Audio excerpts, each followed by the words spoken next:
Jersey পরিহিত খেলোয়াড় রনি দাসের পায়ে বল। রনি দাস থেকে সতীর্থ খেলোয়াড় 16 নম্বর জার্সি পরিহিত খেলোয়াড় তানজিম।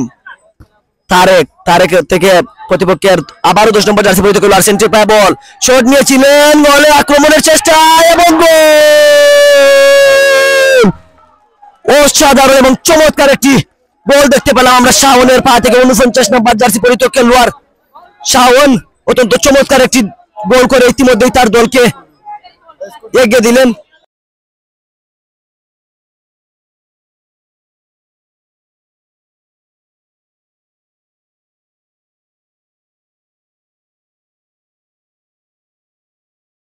জায়গা থেকে অত্যন্ত চমৎকার শট, গোল হতে পারে এবং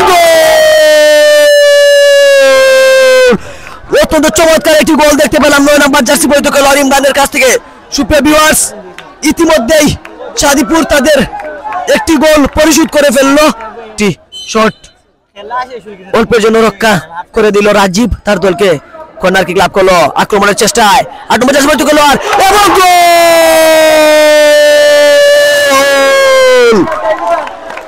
ইতিমধ্যে তাদের সেই কাঙ্ক্ষিত গোলটি পরিশোধ করে ফেলল শাদিপুর।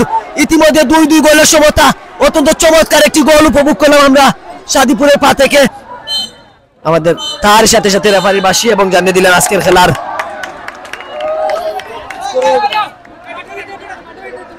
শেষ খেলা এবং সরাসরি টাইব্রেকারের মাধ্যমে আজকের দ্বিতীয়ার্ধের খেলা, দুঃখিত আজকের ফিনিশিং খেলা আমরা দেখতে পাবো।